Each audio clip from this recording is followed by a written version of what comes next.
एक छोटा सा गांव था, वहां पर एक आदमी पहाड़ पर पत्थर तोड़ने का काम करता था। उसको अपनी जिंदगी से कोई गिला शिकवा नहीं था। पूरा दिन वो काम करता, मेहनत करता, दिन के एंड में जो थोड़ा बहुत पैसा मिलता वो जा करके अपने परिवार के साथ में थोड़ा सा टाइम स्पेंड करता और चैन से सो जाता। तो एक दिन रोज की तरह वो अपना काम खत्म करके अपने घर की तरफ जा रहा था, तो रास्ते में चलते चलते उसके मन में ख्याल आया कि ये भी कोई जिंदगी है कि सुबह से शाम तक मैं पत्थर तोड़ने का काम करता हूँ और एंड में मेरे को थोड़े से पैसे मिलते हैं, जिसमें मुश्किल से मेरा और मेरे परिवार का गुजारा हो पाता है। काश कुछ ऐसा हो जाए कि कहीं से मुझे कोई ऐसी शक्ति मिल जाए कि जो भी मैं चाहता हूँ वो सच हो जाए। वो अपने घर पर गया, उसने खाना खाया, लेकिन उसका ध्यान खाने की तरफ नहीं था। उसके दिमाग में यही ख्याल चल रहा था। उसके बाद में वो यही सोचते सोचते सो गया। फिर नींद आने के कुछ देर बाद उसको एक सपना आया। सपने में उसने देखा कि रोज की तरह वो अपना काम खत्म करके अपने घर लौट रहा था। रास्ते में उसने एक बहुत ही बड़ा घर देखा और उसके मन में आया कि काश ये घर मेरा होता और मैं इसका मालिक होता। और उसके ये सोचते ही वो उस घर का मालिक बन गया। उसको यकीन ही नहीं हो रहा था कि जो उसने सोचा वो बन चुका है। लेकिन उसकी खुशी ज्यादा देर नहीं टिक पाई, क्योंकि उसको एकदम से एक शोर सुनाई दिया।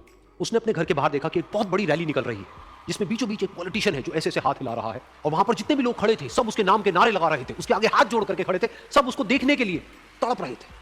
तब उसको यह एहसास हुआ कि मैं कितना छोटा हूं उसके आगे। और फिर उसके अंदर से एक ख्याल उठा कि काश मैं ये पॉलिटिशियन होता और मेरे पास भी इतनी ही पावर होती जितनी कि इसके पास में है। बस उसका इतना सा सोचने की देर थी, वो पॉलिटिशियन बन गया। उसकी खुशी का ठिकाना नहीं था, क्योंकि उसके आसपास में हजारों लोगों की भीड़ थी और सब उसको देखने के लिए तरस रहे थे, तड़प रहे थे।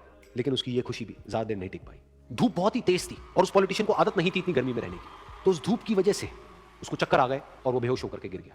फिर उसको एहसास हुआ कि ये पॉलिटिशियन सबसे ताकतवर नहीं है, ये जो सूरज है ये सबसे ताकतवर है। और उसके मन में आया कि काश मैं ये सूरज बन जाऊं तो मेरे आगे कोई नहीं टिक पाएगा। और उसका इतना सा सोचने की देर थी और वो सूरज बन गया। और वो खुशी से पागल हो गया, क्योंकि पूरी दुनिया को वो ही रोशन कर रहा था और पूरी दुनिया में ऐसा कोई नहीं था जो कि उसकी रोशनी को रोक सके। लेकिन उसकी ये खुशी भी ज्यादा देर टिक नहीं पाई, क्योंकि कुछ ही देर बाद आसमान में कुछ काले बादल आए जिन्होंने कि उस सूरज की रोशनी को रोक दिया। फिर उसको यह एहसास हुआ कि इस दुनिया में ऐसा भी कोई है जिसमें दम है उसकी रोशनी को रोकने का। और उसके मन में एक ख्याल उठा कि काश मैं वो बादल बन जाऊं।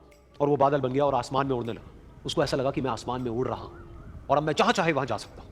लेकिन कुछ देर बाद वहां पर एक बहुत तेज हवा का झोंका आया जो कि उन बादलों को उड़ा करके ले गया।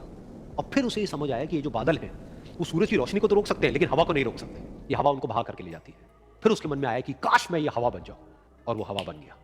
हवा बनने के बाद में उसको अपने अंदर एक अलग ही ऊर्जा का अनुभव हुआ।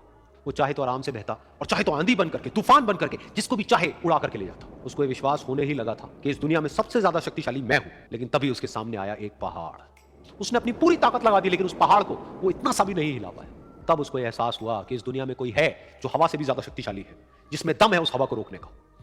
फिर उसके मन में आया कि काश मैं ये पहाड़ होता, और वो पहाड़ बन गया। लेकिन हर बार की तरह इस बार भी उसकी खुशी ज्यादा देर तक नहीं टिक पाई।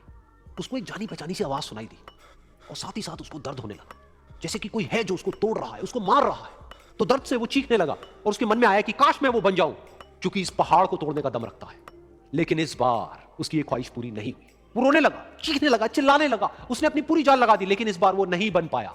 उसका दर्द बढ़ता ही चला जा रहा था और दर्द की वजह से एकदम से उसकी नींद खुली और सामने शीशा था। उसने शीशे में देखा और उसको समझ आया कि सपने में मैं वो क्यों नहीं बन पा रहा था जो मैं बनना चाहता था, क्योंकि असलियत में मैं वो ही हूं।